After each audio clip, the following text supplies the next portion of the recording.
This is the Sales Bible Podcast, episode 457, the top 10 sales and marketing tips for 2023 with returning guest, Neil Kristianson.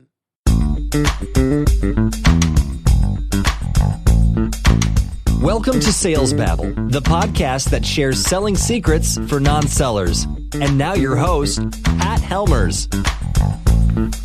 Welcome, Neil. You ready to babble? Yes, I am, Pat. This is pretty awesome. You're actually in the Sales Babble studio. I'm back in the studio for the gazillionth time. Last time we did this, we were around the fire. Oh, yeah. Because there was a pandemic going on. We were freezing to death outside last time we did this, which sounded great in theory. Yeah. But 2 hours later, it was pretty dang cold. It was pretty cold, but we... I would not want to be doing that today. No, it's bloody cold out there. It is cold today. Yeah. So it's been great. I would like to say you're the first person I've had back in the studio, but that's not true. I actually had Margot Vaselli in here just 2 hours ago.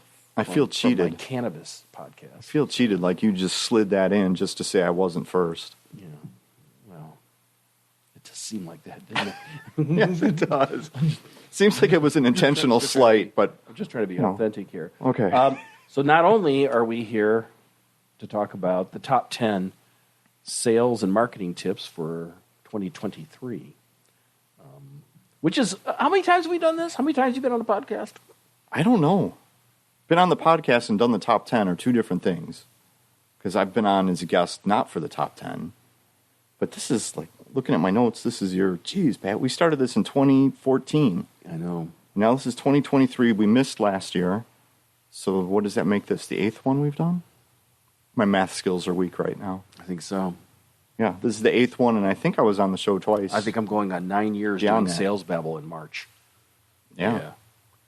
So this is probably my 10th time. I just don't know how to quit. Don't know. I don't know how to quit you. Yeah. So there's nothing worse than those podcasts where they get started and they just go on and on and on. They drone on with no point. Before they ever get to the talk. Yeah.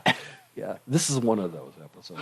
And especially people for this podcast are used to short and quick 7-minute episodes. Yeah. This will not be a short and quick episode. So strap in, everyone. Yes, but we're going to be here a while. We've been doing this for a while, and these are very illustrative. I've always walked away smarter. You always give me a few thoughts in here that really. And it always makes me think each time when you challenge me to come up with these things, and I have to come up with actual salient points to make. So it's a good exercise. I'm a strong proponent of New Year's resolutions. I believe in them. People laugh at them. I was just listening to another podcast where they were like, "That's just all baloney." I totally disagree. I do goal planning in 2023.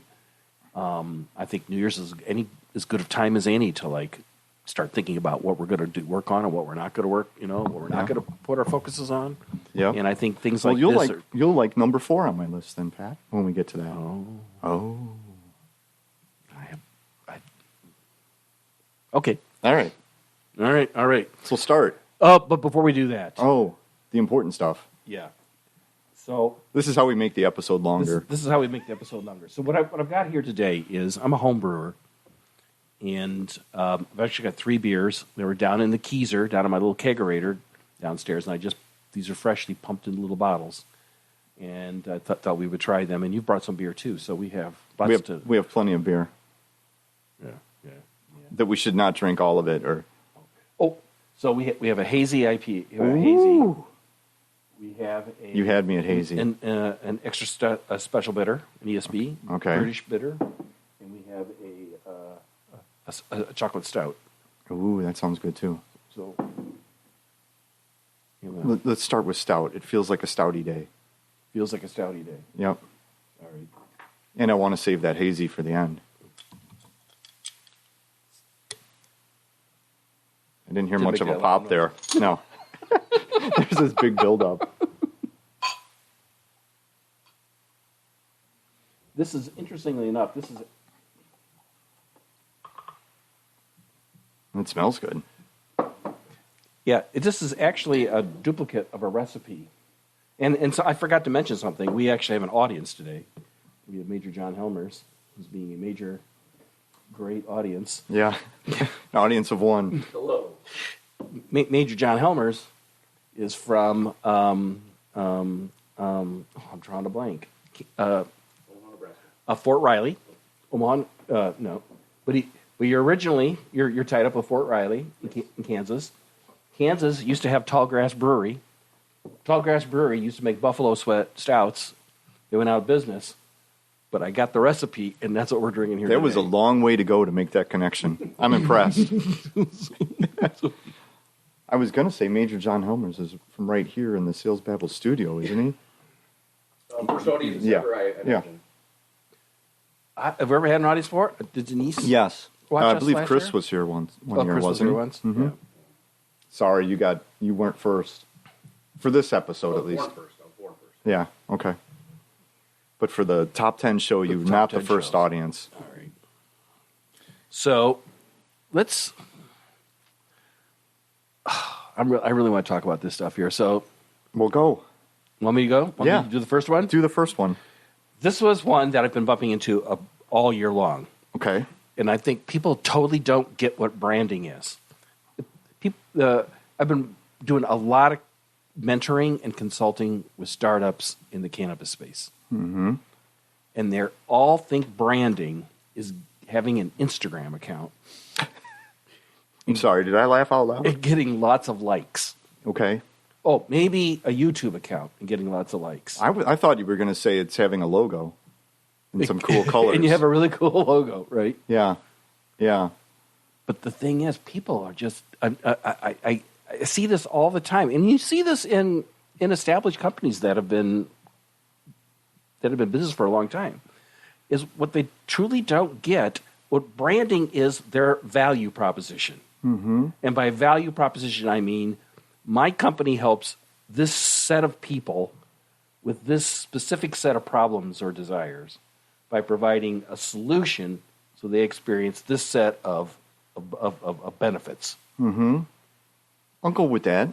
And then that all kind of gets wrapped up into what your brand is. And your brand is it differentiates you from everybody else. Correct. So they can say you're different because Not because you have a red logo and they have a blue logo. That's not what makes you different.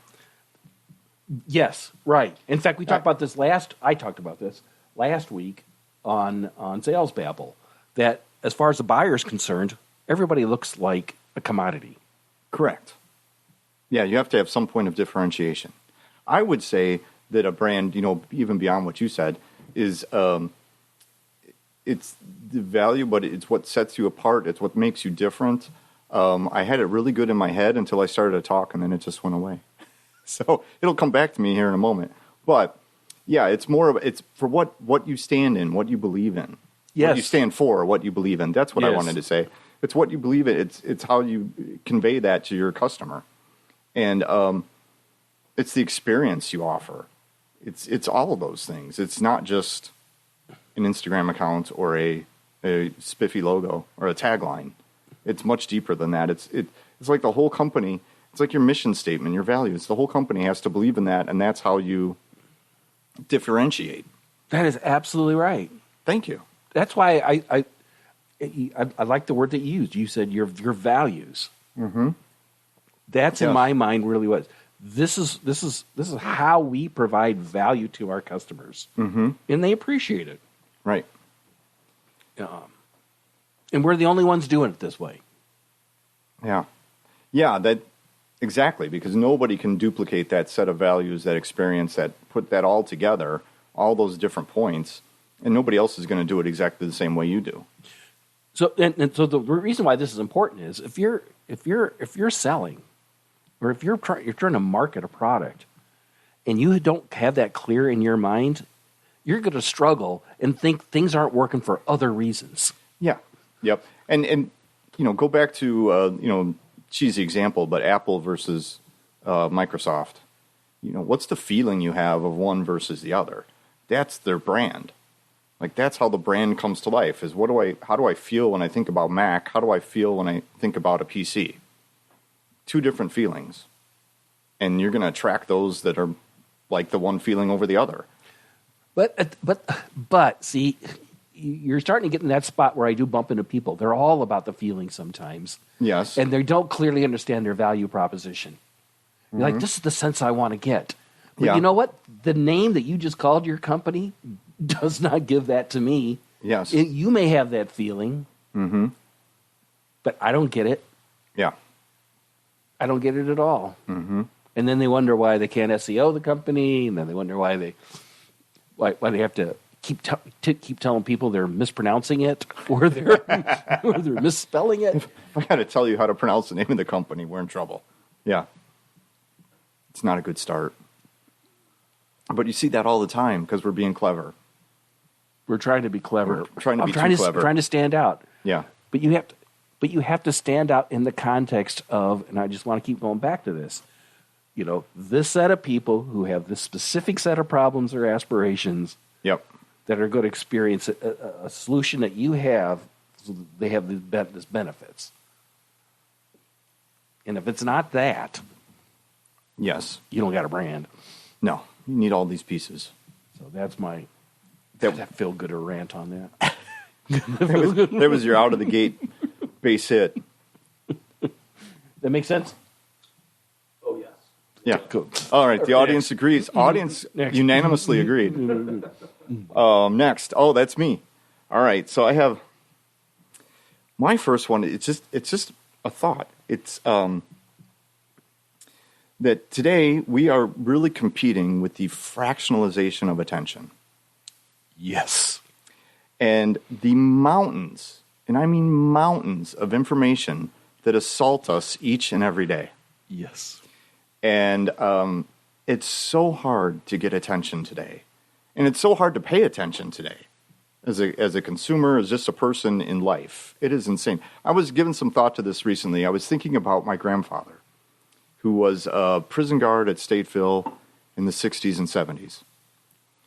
And I'm thinking, how much information did he get each day in just his typical day? Probably got up and listened to the radio while he was making coffee, getting ready for work, going to the office, into the prison, probably got some report of what happened overnight, read that. Maybe wrote a report at the end of the day. Yeah, maybe read the newspaper. Came home, maybe watched the news or listened to it on the radio. And that was it. I consume that much before I'm out of bed. Like, just literally. I'm still in bed, and I have that bad habit sometimes, not every day, but some days of rolling over, grabbing the phone or the iPad, and just, it's insane how much we're exposed to. And it's no wonder we're going crazy, just trying to take in all that information and figure out what to do with it. Like, how do you even begin to figure out what to do with all that? So from a marketing and sales perspective, we have to keep in mind that people are just assaulted. And to try to stand out in that anymore is really hard to do. And just to make it so that they know what to do. There's just too many choices. Way too many choices. So I don't know what to do with this. This was just an observation I've had lately. Just this horrible fractionalization of attention. Well, I think that brings up a point. Something I've been doing a lot in a lot of my mentoring most recently. Is that's why you need to follow up a lot when you're trying to connect with somebody. Mm-hmm. Like, there's a good way to bring it home, Pat. I called him home. I called him once. I left a voicemail, and then I sent him an email. Mm-hmm. And I thought I'd go all out, and I looked for him on LinkedIn, and I tried to connect with them. Yeah. Yeah, you got to do that like 5 more times. At least. Oh, but they're going to think I'm pushy. No, they're not. No. They're head down in the news. They're lost on Instagram. They're whatever. They are so buried in data that they've completely forgotten about you. Yeah. Yep. Huge problem. And in my own life, I've just been trying to figure out, how do I get rid of all this crap? Like, how do I get some of this out of my head to make space for things that really matter? And that's, just consciously deciding not to consume a lot of things, but also just finding better ways to process the information that does come in. But most people aren't going to be that mindful, is what you're doing here. No. What you're going to need to do is, what we need to do as marketers and sellers is be more patient, and be more tenacious. Yes, I would say tenacious. We gotta stick with it. Mm-hmm. And there's a lot. Yeah. All right, number 3, Pat. All right, let's see. Oh, this is a big one for me. The most persuasive sellers are the buyers. I like that one. As everybody knows on this podcast, and some people probably left the podcast because of this, but I've gone all in Taoist. Yes. On this podcast. This is not a Taoist episode today. Isn't it? Maybe. Well, in many ways we are. Yeah. Right? To encapsulate that, Taoism is fundamentally about the notion that everything is interconnected, and the way things flow together is through action, actionless action, through frictionless action. And things just kind of naturally happen. Just like I like to think of myself, we should be logs. Then when you toss them in the river, you flow with the river, and you'll go farther. And if you try to paddle upstream, this is like a log floating conversation. This today. is a log it's floating, very free flowing. We're just taking it as it goes. Yeah, and you can apply this mindset to sales and marketing. Okay, that's what the podcast is all about. Yep. And the biggest thing that's come around is that this is the antithesis of mostly everything you read about in sales and marketing. Like I just started listening to this one podcast. I won't call them out, but it is just a bro fest of testosterone. My favorite podcast. I don't even know the one, but I love the Bro Fest of Testosterone podcast. And then they're all about, customers are like, it's like going hunting, Oh, yeah. You got to scope them out. You got to sneak up on them, then you shoot them. Yeah. Then you kill them, and you skin it. And you're like, that's how they see buyers. That's how they see prospects. As prey. Mm-hmm. Yeah, I don't see buyers and customers that way, prospects that way. Picture a possibility that as a seller, your job is just to facilitate a conversation in the buyer's own head. Mm-hmm. And this is no matter what these guys think, the internet has completely reinvented selling. Oh, yeah. Buyers have a lot more control than they used to have. You used to have to go to the dealer to get a brochure on the car. And I remember doing that. And you didn't want to because you knew you would be assaulted. Right. That you felt like prey walking into the dealership. Right. Mm-hmm. And they had practiced selling every day. Yes. So they were on their game. Unlike me, who buys a car, once every how many years? 3 years, yeah. right? Uh-huh. 4 years, whatever. Mm-hmm. But picture but I think the possibility is more like if the seller can help facilitate a buyer to like talk out, kind of like a therapist or a bartender at a bar, right? Yes. Saying, Yeah. what's going on? What are you thinking? What are the choices you have? You could do this, you could do that. Yeah. And where the buyer says, you know what, I think this would work for me. Mm-hmm. Talk themselves into it. Right. That's masterful selling. Yes, I don't believe you force anyone to buy anything they didn't want to buy. Nope. And if you happen to do that, it's not going to be a good experience for either one of you. No. It's icky, both directions. Right. You're not going to get repeat business. In a world of relationships, in a world of social media, where it don't take much for someone to call you out and start crapping all over your company. Right. Exactly. That's where I mean it's not going to be good for either one of you. You might have their money, but now you got to go find a new customer. Every sale is like you're starting over. The best the easiest sales are the upsales. People have already bought from you before. Right. Come back and say, did you run out of that? You want some more? Yeah. You want a doodad to add on to that? Force them to buy something they didn't want in the first place.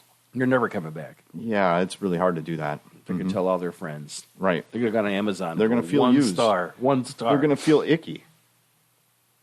Nobody wants to feel icky. No, I completely agree with what you're saying. Is the power of questions in sales, not telling but asking, and getting people to make their own conclusions, and guiding them down that path. not just random questions, but questions with a point that gets them to draw a conclusion. Like you said, they become their own salesperson. They decide they need it, not you. And maybe they decide they don't. So what? Then it's maybe someday they will. They've still got a good feeling about you. The way I look at that is that if they're not buying now, but you're not burning any bridges, right? They might buy someday. Yes, they might go someplace Absolutely. else, and there's no reason you can't reach out to them in 6 months and say, "How did that go?" Yep. And they might say, "You know what? Didn't go very well." Yep.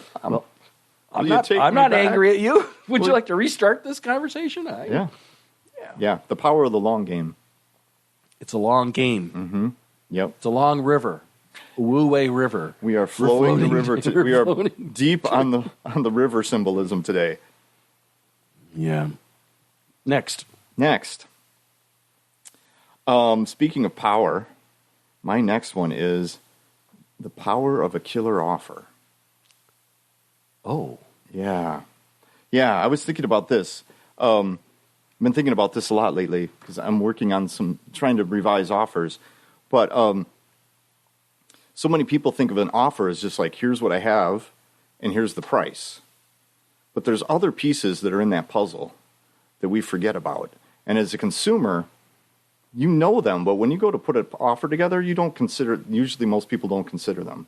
And the two pieces that everybody leaves out are simplicity and time. How easy is it to do or use, and how fast can you make it happen? And people will pay for those two things. And we forget that. We get all caught up in just, price or adding more to the product, giving more, but not solving those other variables that people really want. So for me, I'm busy. I don't have time to get on the phone and go through your whole 50-step process or fill out your form or do all these things, all this back and forth. I want easy. I want to buy it fast. Or if it's something I have to, consume, maybe I want to get it fast, or maybe I want to implement it fast, or whatever it is. Time is money. Time is money. And you can greatly increase the power of the value of an offer by reducing the amount of time. And you can greatly increase the value of an offer by increasing the simplicity of implementing. So both of those things, time and simple, making it easy for people. And I've had some recent experiences where things were not easy. Like I was standing there with someone, literally in front of them, and said, "Can we schedule this stuff?" "No, you shoot me some dates and then we'll see." Like, we're both standing here. I got my freaking calendar in my hand. But no, we drug it into like a 10 email exchange back and forth of date doesn't work. Well, will this date work? Will that date work? Freaking A, people. I was standing there with a calendar. And it could have been done in 2 minutes. But instead, you put all this crap on my to-do list and made it not easy for me to buy. So these are the kind of things I'm talking about.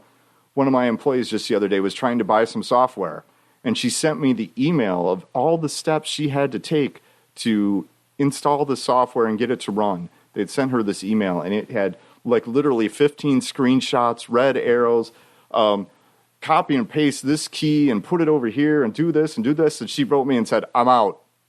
I don't have time for this." No. And it's like a competitor to Hootsuite. Have you ever used Hootsuite? Yes. How easy is that? Yes. In 5 minutes, you can have an account up and running. Yes. And stuff in it. They were significantly cheaper than Hootsuite. You want to know why? Because it's a pain in the ass, and nobody's going to pay them for it. So, there you go. That's the power of a killer offer, and it's not just the price or the product. Yeah. My thoughts. Okay, before you go on to the next one, Pat, do you have any more of that stout left, or we drink it all? Because that was good. It's gone. Oh. That's too bad. Want to do another one? Okay. Twist my arm, please. Oh, you want to do the hazy last? Yeah, we'll save the hazy. What was the other one? This is an ESB. ESB. This is one of my favorite styles of beer. I first experienced this when I was working in London. It's very, very, very popular. It's a very low alcohol beer that you can have for lunch. Oh, the businessman special. Businessman special. It's called an ESB, but they're not necessarily that bitter. Oh, It's just more kind of a mild. it's very mild. I don't think I've had one of these before. Yeah. Yeah. It's interesting drinking it after that. Yes, it's quite a change. It's a bit of a shock to the system. Wow. Are you going to be okay?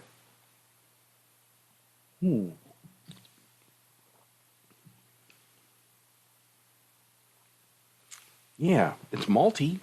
Yes, that's the word. Huh. Definitely. Interesting. Definitely malty. You made it. It tastes Don't look very at it like that. When I always drink it first.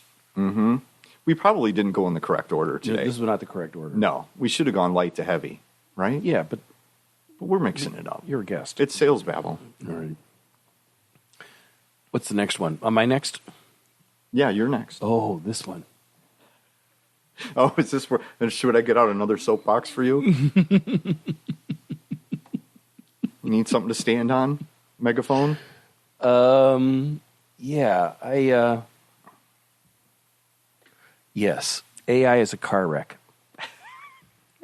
And it's like you're driving by and you shouldn't look at it. Yeah. But you can't help but look. Yeah. And why do you compare AI to a car wreck? So I don't know if anybody's tried any of these. And I thought I actually, I'm looking at my notes here. I don't have them on this. I don't know where I put them. There were 3 tools Okay. that I've been working with. The ones is, do the business one last.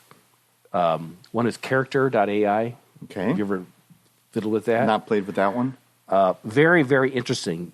It's got characters in there like Elon Musk, Lao Tse, people who are famous, and they've kind of programmed in answers. And you ask these people these bots questions, Okay. and the answers are unbelievably spot on. Okay. Interesting. Super, unbelievably. I can't get over how good they are. And does The Lao Tse one is like really gives really good solid answers. and this is where the car wreck part comes in. Like, why should I care about that? Because like I just came up with a great business idea for a client last week, building an expert system in the cannabis space. Okay. And if you could do something with natural language where people could ask questions, it would allow them to steer them and teach them about various products to use or not. That kind of thing doesn't exist right now. Right. So you're talking about a high-powered chatbot. High-powered expert system. Yeah. Sounds better than chatbot. That's basically what it is. Yeah, you can use it for support and stuff like that. But Right. But something more in depth, more it would maybe even ask you more for more interesting conversations and things like that. I think it's like it's so good it's scary. Yeah. The new one, I'm drawing a blank. What it's called? AI. What are those guys called? The new chat. What's that new tool called? It's a chat tool? Chat G. CHT?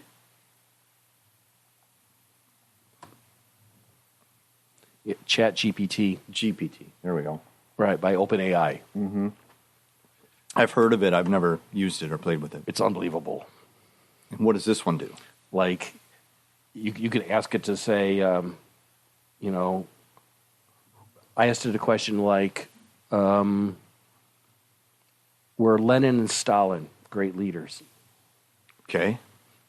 You could ask questions And the 8-ball said, how do I set up, I have a battery, a charge controller, and a solar panel. How do I set it up? yeah. And it gave me generically good, Solid answer. solid answers. Okay. Yeah. What are the strengths and weaknesses of communism? Because like a 5-point answer. It's like, wow. So I've heard of people like using these for writing letters Yeah. to insurance companies. Okay. students using them to write term papers. Yep. Because what it's doing is it's pulling everything from the internet. But Right. it's making inferences Yes. that haven't existed before on the internet. Mm-hmm. It's creating connections that never have been before, never been typed before. Mm-hmm. Not that it hasn't been thought of by somebody. They do a lot of parroting, but Yeah. in a new way. I was at a WordPress meeting last week, and there were some people there were saying they were using AI to do an awful lot of blogging. Yes, this has been my experience with it. And Google supposedly can tell now, and you Yep. got to put errors in it to fool it, and Yep. so it's just blogs would be written by computers, and there's probably computers out there doing likes and comments on social media. Yeah. Is anybody buying anything here? No. This is that going back to point number 1, fractionalization of attention. This is just more crap that is out there in the world for us to have to weed through. It's not bad enough we got to weed through all the humans. Now we got to weed through all the bots and all the AI. Yeah. What was the third thing? You said there was a third tool. This is an interesting tool. These guys I met at the Podcast Movement. It was called Memento. And what it does is it actually will listen to my podcast, build a transcription, and automatically start creating headlines, taglines, and notes, show notes. Okay. Interesting. I've been playing some with that. It's very interesting technology. So I had one I subscribed to it for a long time, months and months. It was, I think it's called Jasper AI. And it was primarily used for blogging, writing articles, writing emails, writing sales copy, anything. I found it good for giving you ideas, not good for finished output. It needs a lot of help. Yes, it's legible, but it doesn't sound like something I would have written or even a quote unquote normal person would have written. It sounds a little robotic sometimes. Sometimes it just comes up with stuff that makes no sense whatsoever. But you can give it voices, like you were talking about. Like I could say, write in the voice of Mark Twain, and it would write something, in his voice, or write something angry or something happy, or so you could give it tonality as well. But like you were saying, it goes back and it scrapes the web for everything, and it puts it all together. And so you could ask it questions, just like you could just tell it to write an article about, what was it you said, setting up a solar transformer or whatever. Mm-hmm. And it could write that for you. It may or may not be factually correct, but it'll give you the framework in that. So I found it needed a lot of help once you had the output. But I found it was good for just ideas. Like, give me some headlines, give me some. Well, I think that's what OpenAI has done here. They Yeah. just released this a couple of weeks ago, 2-3 weeks ago, because they wanted to see how people would use it. Because they've got stuff in there like if you ask how to make a bomb, Yeah. it says no. Oh, yeah. It says who is the best Nazi. Oh, great. Valuable information. It won't give you an information. It won't answer that. But you can see it that there's still there's bias in there, and that's this company just recently came out with one for you've seen it all over the web too. So they're just jumping on the bandwagon. But one for graphics, one for pictures as well, where you can just put in a description and it will make an image for you based on that description. And have you seen that? Yes. Yeah. I've not used it, but a friend of mine's used it, and he showed me some of the images. Some of it's amazing, and some of it is just wrong, just very wrong. Like you'll see pictures of people with like 3 eyes or something where it just totally missed the mark.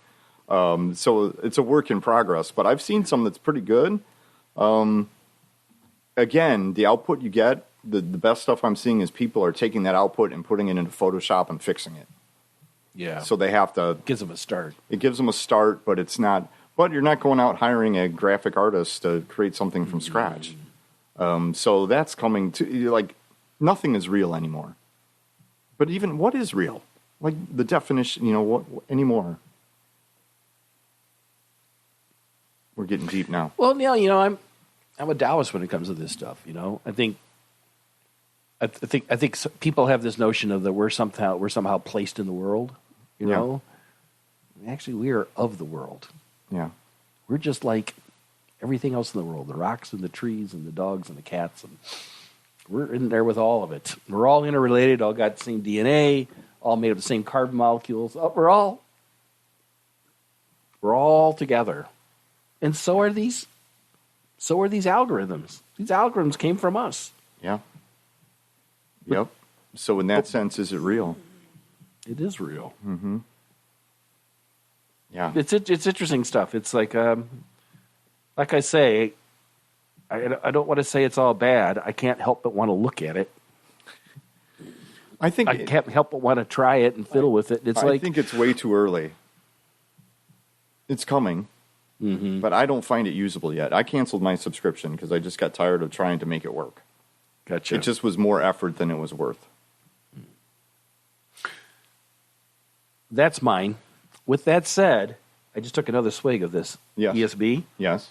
It's a pretty good beer. Yeah. I had to get my palate reset. You had to clear out the stout first. I had to get my palate reset. You should have had some of the cheese or something. Reset. I got some crackers in there. Yeah. No, this is good. It's very different, though. That was going from night to day. It's a very different style. Yeah. The next one's a hazy, so that'll be... Which I'm all in. Yeah. I got to finish this one so we can get to hazy. All right. So I think... All right, am I up? I think you're up. I'm up with number, what is it, 6? My number 6, my third thing, which I believe is number 6 overall, the death of digital marketing. Oh, I missed that. The death of, Did you go to the funeral? I missed the funeral. Basically, everything old is new again, Pat. Like, there was this whole rise up over the last 10 years of digital marketing, and it was a thing. Like, it was its own thing. And now I'm looking around, and people aren't talking in those terms anymore. I don't see people saying digital marketing like they used to all the time. Like, you go look at want ads, you don't see all this digital marketing focus. Now you just see marketing, which it's always been. But we gave it this fancy label of digital marketing and made it special. It really was just marketing with just a different tactic, a different tool set. And now I'm seeing people circling back to, direct mail and more traditional ways of marketing and advertising that we all fled and went to this whole holy grail of digital. And I just find it kind of almost humorous. Like we had this whole digital is special kind of thing, and I'm seeing that die now. I just don't see people talk about digital marketing like they used to. Just an observation. But it goes back to my previous point, the power of an offer. It doesn't matter where you make the offer. The offer is the power, not the digital, not the Facebook ad or the direct mail piece or the ad in the newspaper. It's the offer that makes it sell, not the fact that it was digital. So people used to talk about digital marketing like it was this mystic thing that had all this power on its own, and it never did. But I think we're starting to realize that now and coming back around. In fact, it always fell back on old school techniques, like headline writing. Articles that were written in the 20s, the 30s on how to get a catchy headline. Yeah. Yep. Yeah. The whole digital uprise, all the opt-in pages and landing pages and all that. Yeah, they were all learning from Ogilvy and all these guys back from the 30s. And I got Ogilvy's book up there. Joseph Sugarman. Yeah. The Blue Blockers guy. They were learning from all those guys and just taking those concepts and putting them in a digital platform. Digital wasn't anything special. It was just cheap.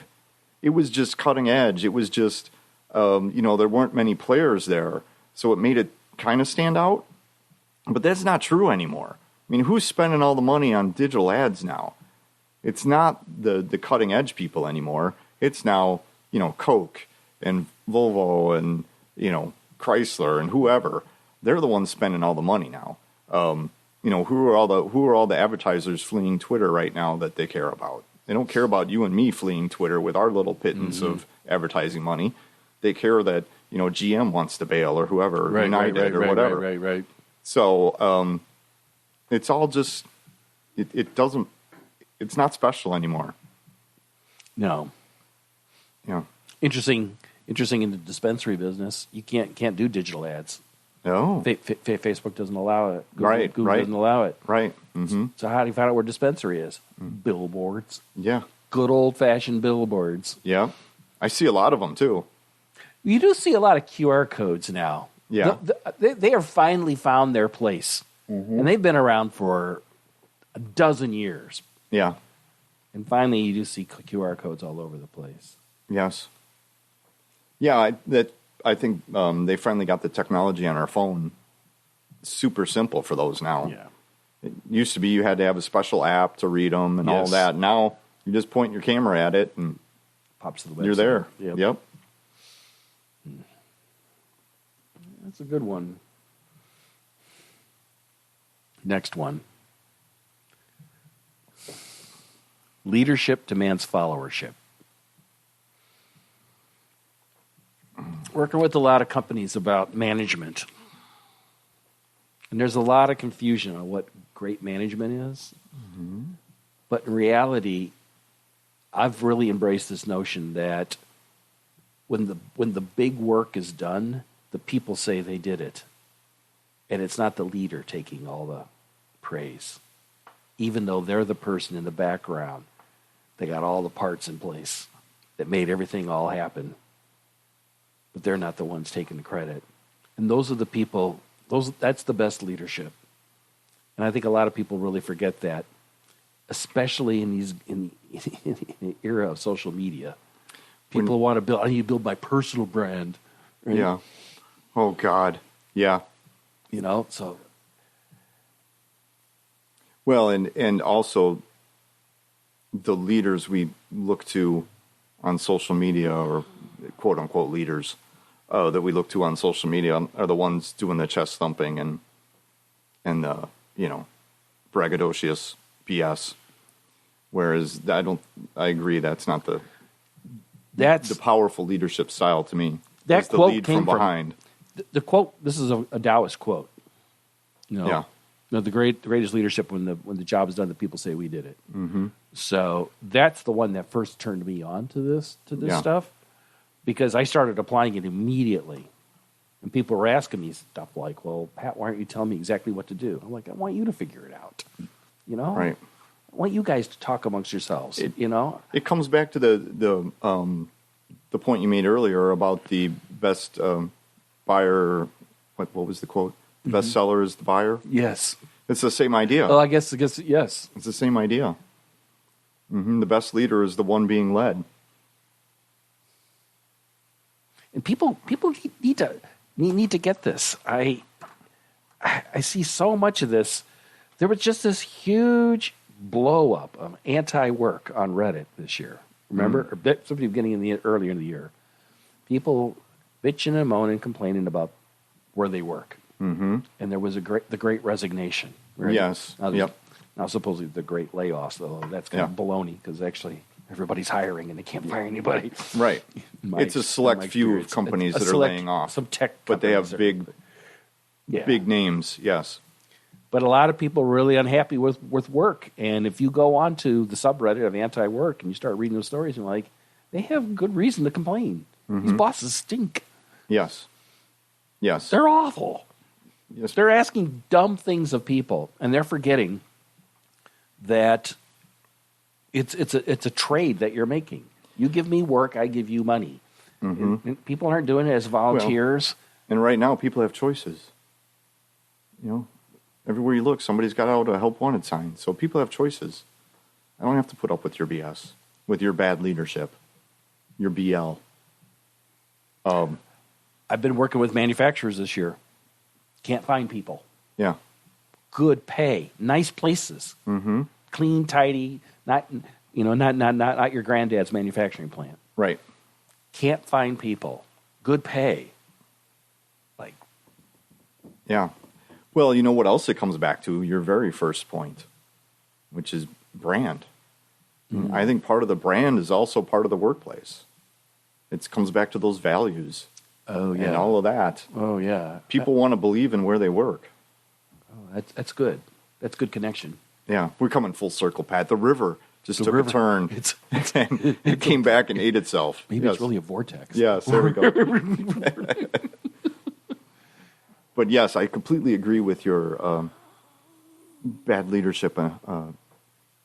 Yeah, I see that everywhere as well. Yeah. The days of yellers and screamers are long over. The days of, just being the pushy, do it my way or the highway kind of thing. That doesn't work anymore. We have choices. What is up with people? All right. Are we gonna? Your glass empty? My glass is empty. I was going to say, are we going to pour another one before we get to these last couple? Okay. This is the hazy. Oh, the hazy.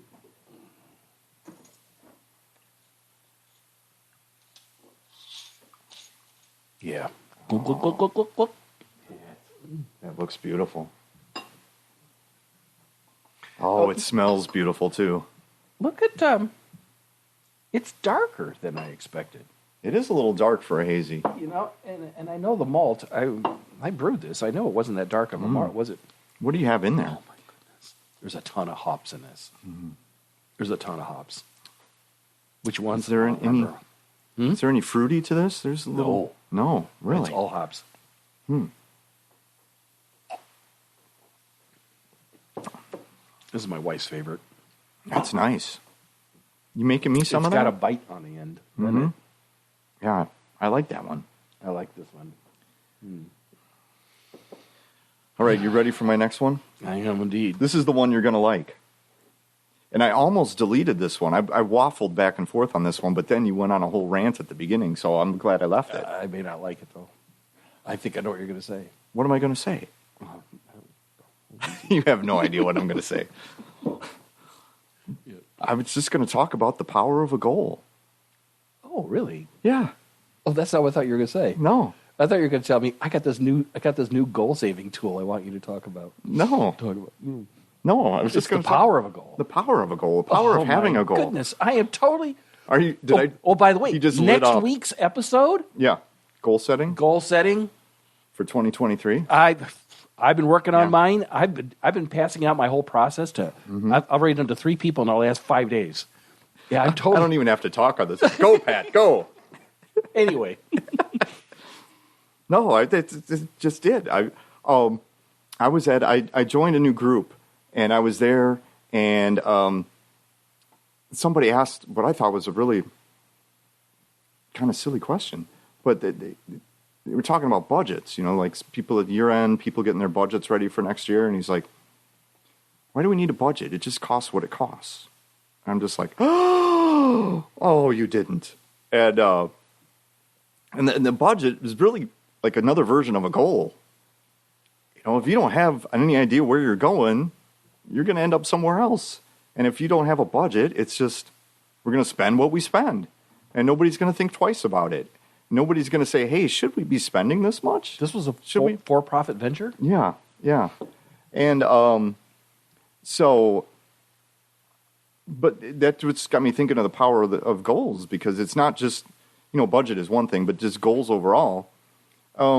Again, even for myself, they're very important, but when leading others, if nobody knows one of the things I get asked a lot in the organization is, what's our goal? Where are we going? What are we doing? They want to know. And if I can't tell them that, that dissolves confidence. They don't believe in where we're going. Again, they got to believe in what's going on. Right. And they don't believe on where we're going. If I can't even tell them. Right. I can tell them and they might not agree with it. That's one thing. But to not even be able to tell them, that's a whole other level of no confidence. So, and just, I see amazing thing happen when people have goals. We had a Facebook post the other day we put out was, what was your sales goal in 2022 and where are you at right now? And it was amazing. that 95% of them were over their goal. Easily 95% of them were over their goal. And my thought when seeing that was, if they didn't have a goal, where would they be? Would they be at that number, or would they be half of that? So, and then some people will say, well, then if we don't hit the goal, well, if you didn't have a goal, you're not going to hit anything. You got to have some idea of where you're going. So, to me, I think it's just a matter of mindfulness. Yeah. It's just about being awake to what's going on. Mm-hmm. And that you're living each day with intention. Intent. Yeah, there we go. Yeah. Jinx. With intention. Yeah. You don't want to... It's fun to wing some things. Mm-hmm. And you could actually say there's a Taoist notion that you should be winging more of life, maybe. Mm-hmm. But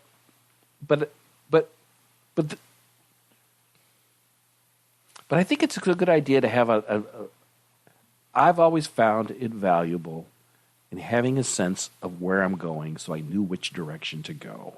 Yep. This year I had a personal income goal. I didn't hit it, but I did better than, I probably would have without it. I had a savings goal, and I hit that. But I don't think, if I hadn't sat down at the beginning of the year and said, because there were moments where I don't really want to be sending off this money. So how do you keep up on your goal? How are you keeping up on your momentum throughout the year? Well, the first thing is I track it religiously. So I'm constantly going back and looking at where am I compared to the goal. You're monthly looking at this. For savings, it's monthly. For my personal income goal, it's monthly. It's probably more than that. I'm looking at that probably once a week. But it just, where am I in relation to that goal? And then if I'm above or behind, especially if I'm behind, what can I do? What am I missing? What could I be doing to hit that goal that I'm not doing today? And so it's just constantly making me check in with myself to make sure I'm on track. And I don't think a lot of people do that. I know they don't. And a lot of business owners don't do that, which blows my mind even more. I mean, I can see just the general public not being really goal-oriented, but if you own a business... Think of the responsibilities they have. Debt they have to deal... Debt that they're carrying. Mm-hmm. Employees that they have to make payroll. Mm-hmm. I mean, taxes they got to get paid. Right. I mean... Yeah. You would think you'd want to be on top of that. You don't think you'd want to have that spring up on you like, oh, here's a bill I got to pay. What a surprise. So many business owners I see just managed by the rearview mirror. What happened, what already happened. And it's too late if it already happened. We can't just look behind us constantly. We got to be looking ahead because I can't change anything behind me. No. And I think most businesses that I consult with and deal with manage in the rearview mirror. And that's not having a goal. Awesome. All right. My turn. We're bringing it home. This is your last one. The secret sauce is community. I love that one. I think we're at a weird point in our culture. And I have a feeling this is all going to tie into what we've already spoken. Yeah, we're coming full circle again. Because I've been kind of hearing this, and I think you're totally going to you're totally going to wrap this up for me. Is that people are lonely. The pandemic exasperated it even more. Mm-hmm. Exasperated. No, yes, I get the word. Exasperated. Anyway. You had it. Amplified. We'll go with amplified.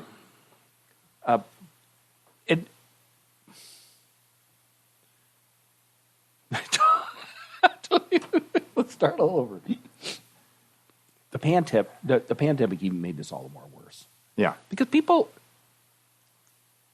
want to be a part of something, mm-hmm. but people don't know how to do it. Mm-hmm.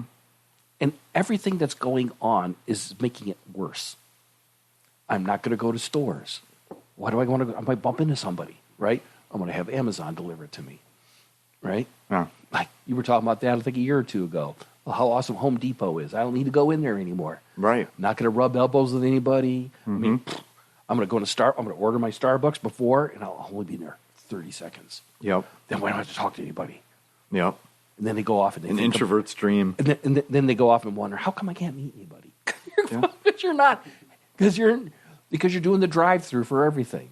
Yeah. You're living your life in a little quiet place, and people think their community is on Instagram, on TikTok, on YouTube, following people, influencers on YouTube. That's not real. No. That's not real. And when businesses can create community, amazing things can happen. Yes. Yes, they can. And if you can build a world where people really get to know one another, there are digital communities that truly do exist. I mean, there are, but it's harder. Yeah. But if you could do it in person somehow too, that is extremely powerful. And now I'm speaking about this, I'm thinking about your buddy Tom. Well, I was going to circle that back, yeah, because that's what we've built over there. And they come for one thing, they stay for the community. We hear that over and over and over again. They stay for the community. Reber teaches business development. Business coaching for contractors. Yes. But that's not what all you're doing in that. That is not at all what they're actually getting. That's what they're buying. It's not what they're getting. Yeah, they're getting a community. They're getting friends that understand them. And we pull it off of the digital and put it in the real world. So they're connected not just through Facebook. I mean, that's where it starts. But they make real connections. In person. In person. We have in-person events where they meet up as well. But yeah. And when we started that whole thing, that was very intentional. We were trying to build a tribe. Give them something to believe in and rally around. It's critical. Yeah. I've been able to do that with my cannabis podcast. That's given me the opportunity to meet anybody I want. Yeah. So when I say that podcasting is the new blogging, that is really, really true. I can meet anybody I want. Yeah. And very, very quickly, especially helps me because I'm an auditory learner. I've learned a lot about that industry, everything that's right and wrong about it. Yeah. So I'm in person working, at conferences and meetups and stuff like that. It's fun knowing everybody. Yeah. And it brings you off of Facebook and into the real world, and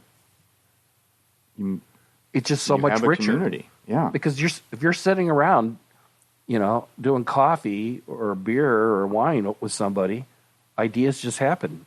Well, I told you I just joined this group, and that's why I wanted a community. I had to get out of the house. I had to find people like me, and not just on Facebook. So when I saw that on your list, I was very excited. Yeah, so I think the takeaway here, Ronnie, is like, you need to get out. Yeah. You need to get out. Go shopping. Stand in line. Turn around. Talk to the person behind you. Talk to the person in front of you. I wouldn't go that far, but no, you need to go farther. Start meeting the introvert people. says, Start meeting people. Yeah, this is how you get over it. Yeah. This is how you All get right, over it. Dad. This is how you. Jeez. All right. I feel like my last one here, like we should have done yours last, because that's a really high note. Hopefully I can live up to that one. Hope it's not the opposite. Yeah. Hopefully it's not a giant turd. Let's see. Most small businesses do not value their worth. I have seen this over and over and over this year. Yeah. So, story time. My wife and I were out. I won't get into the business or give you clues about who it was, but we were out buying something, and the lady said, here's the price. And I said, that's it? And she said, yeah. And then she immediately starts to rationalize why it's so cheap, which were all just lame reasons. And we get in the car to leave, and my wife says, you did it again. I'm like, what? Says, you made her feel bad about her price. I'm like, well, yeah, kind of. I mean, not like I didn't jump on her or anything. I just questioned it because I thought it was strange because we'd already paid her $95 for something. Then she was going to give us 5 times as much for $135 total. And I'm like, somebody's bad at math. Like, that doesn't make any sense. I agreed to pay you $95 for this. I was happy. I want to do more. And now you're going to charge me less? This makes no sense to me. You should be charging me more. And so my wife says that I do this all the time with small business owners. And I have done this with my massage therapist. I got her to raise her prices. With my trainer, I got her to raise her prices. I'm like, you're way too cheap. And the reason I get so upset about this is because it used to be me. It used to be me. It used to be me giving away my value. And I'm on this mission to get other people to stop doing it so I don't feel bad about not doing it anymore. But I used to be me, and I see how I suffered from that.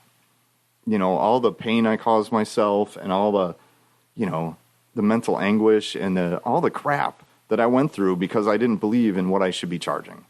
And I see this over and over and over with small business owners. And I'm ready to stamp it out. So, charge more. Charge more. Figure out what you're worth. Don't be afraid of what you're worth. People will pay for it. If you have some of these other things we talked about, like community and like a strong brand and all that, people will pay for that. Don't sell yourself short. I've been talking to people about sponsorships. People need to raise some serious money for incubators and nonprofit groups and stuff like that. Yeah. And I'm telling them, don't ask for a specific amount of money. Tell people, try to get people to understand whether or not there's value in this or not. If they say there is, ask them, how do you think you can help? Yeah. Yeah. And you might be surprised the number they come up with. It might be bigger than you think. Definitely. Yeah. I think we compete against ourselves before we ever open our mouth to give somebody a price. Competing against yourself, you have no idea. You don't ask enough questions to know what it's worth to somebody. You don't listen to the pain. There, like the one lady, I'm giving her so much pain. Just make my pain go away. I will happily pay you for it. But no, she went right to the lowest price that, honestly, I don't know how she's surviving. And that's the other thing. As a consumer, I want you to be around next week. Yes. I don't want you to be so cheap that you went out of business. Well, this is a good one. Actually, I was working with a lady who, she's been a client for a long time. And just a couple weeks ago, she was like, these people don't want to take my price. They're trying to lowball me. And she goes, how do I get around this? And I said, this is what you need to do. You need to tell them you want me to be successful. You want me to stay around. I literally can't provide you the services that you want for this kind of money. You want to pay me more. Yeah. She went and told them that, and they said, okay. Yeah. And this is part of the reason. This is part of the reason why I go to these people I work with in my personal life and say, and I'm not like a dick about it. I'm like, but hey, have you thought about raising your price or whatever, and encouraging them to do so because I want them to be around next week because I enjoy working with them. I like the service they give me, and I worry that I look at it and go like, well, are they just going to toss it all in because they're just not making enough? And, sometimes they'll give you clues like, I'm working too many hours. Well, there's a way to solve that. Raise your price, and you don't have to work as many hours. Things like that. So, I don't know. It's my personal mission, and I get carried away with it sometimes. It's a good one. Yeah. I think this is a fine one to finish up on. Okay. I'm glad. I think we're all done. That was 10. 10. That was 10. We've had 3 beers. I haven't finished this one yet. You work on that. This has been good. It feels like a mellower top 10 this year. Think so? No? I feel like we're more chill this year. Well, maybe. No? Okay. Maybe it's just me. No, I feel like maybe it's because we missed a year. I feel like I've been very on a soapbox. I feel like. But maybe, was this longer than 7 minutes? But maybe I'm chilled, and maybe the pandemic has worn me down, and I'm not even cognizant of it. Yeah. Well, what about 7 minutes? This is longer than 7 minutes. Yes. It went a little longer. We are at an hour and 4 minutes. This is probably the longest one we've ever done. Ooh. We did ramble today, so. Yeah, usually they're like 45 minutes. That's all right. I didn't want to tell people ahead of time it's going to be 45 minutes. If you stuck it all those way, then you are the best. You're the best sales babbler in the world. Yes. Thank you for listening. Thank you for listening. Lots going on next week. We're going to talk about goal planning, and we're going to continue to work. My big goal is to get that book, that Tao of Sales Babble book, out by this time next year. So I've seen it. I've seen pieces of it. Yes. That's it is been coming. Very helpful, too. Yes, good. Yes. Yeah. I'm really excited about it. Really, really excited about it. It is going to be a beautiful book. I love what you've done with it. Nobody's doing anything like this. Yeah. It's differentiated as differentiated can be. It's a strong brand, Pat. It is. Yep. It's a strong brand. All right. With that said, take care.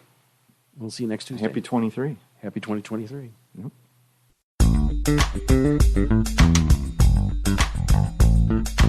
Thank you for listening to the Sales Babble podcast. Find us at www.salesbabble.com.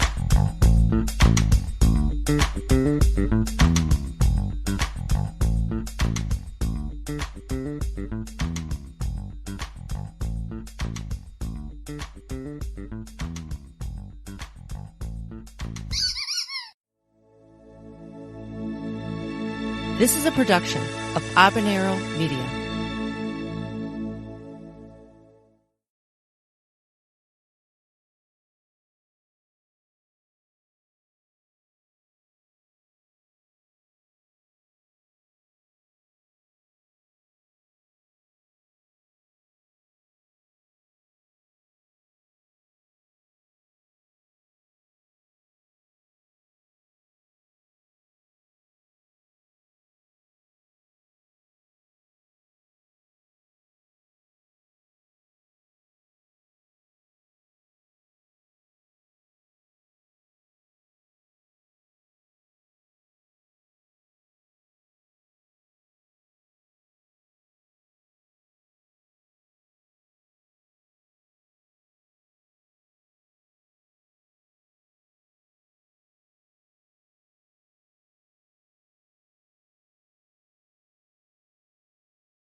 Check.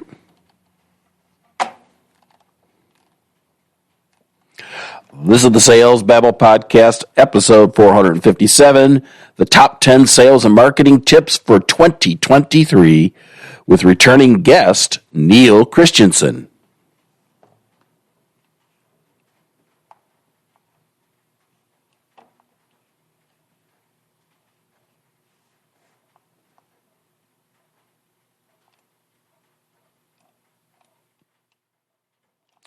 This is the Sales Babble Podcast, episode 457.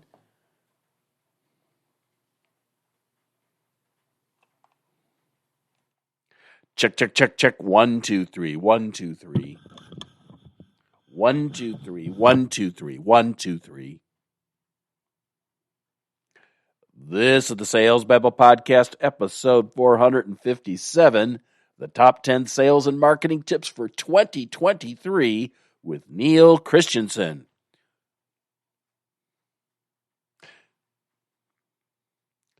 This is the Sales Babble Podcast, episode 457. the top 10 sales and marketing tips for 2023 with returning guest Neil Kristianson.